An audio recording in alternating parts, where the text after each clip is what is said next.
Il faut absolument qu'on ait une vraie réflexion sur la conservation de la mémoire numérique. Donc je pense effectivement que ces mondes virtuels-là ont tout intérêt à être archivés, à être documentés. Je ne sais pas si vous connaissez, mais il y a une association qui existe qui s'appelle Internet Archives et qui a pour mission justement de numériser au maximum tout ce qui se passe sur Internet. C'est comme ça que, par exemple, ils ont créé une application qui s'appelle la Wayback Machine. C'est même un site Internet dans lequel tu peux rentrer un lien et tu peux voir à quoi ressemblait le site de ce lien il y a genre 10 ans. Par exemple, tu mets jeuxvideo.com et tu peux tomber sur les premières versions de jeuxvideo.com et naviguer un peu dessus et ça te permet en fait de découvrir un peu à quoi ressemblait le web d'avant. Je trouve ça super important parce qu'en fait ça permet de conserver la mémoire numérique. Là tu vois, elle parlait des skyblogs. Les skyblogs, c'est super important qu'on les ait sauvegardés. Mais aujourd'hui, tous les ans, il y a des sites qui disparaissent, des forums qui disparaissent et c'est une partie de la mémoire collective et de la mémoire d'internet qui disparaît mine de rien. Il faut absolument qu'on ait une vraie réflexion sur la conservation de la mémoire numérique. Surtout à l'heure où il y a de plus en plus de choses qui se numérisent. Par exemple, on pense beaucoup aux forums, on pense à nos écrits, etc.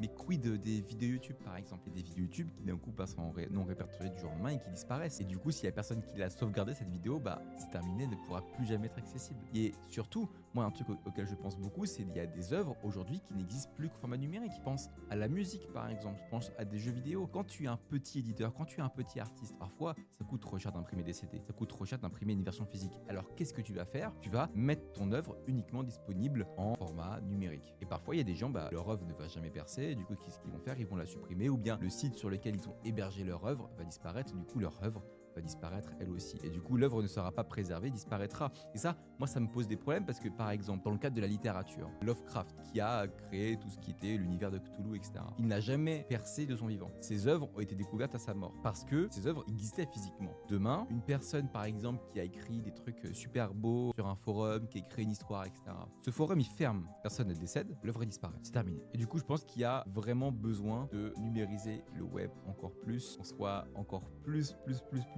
à fond là-dedans, parce qu'aujourd'hui c'est une ONG qui gère ça, qui s'appelle Internet Archive. On a des organismes d'État aujourd'hui comme l'INA qui le fait pour les skyblogs, et je pense que c'est une mission que chaque État devrait se donner, chaque ministère de la culture devrait s'y pencher, parce que il faut préserver la mémoire.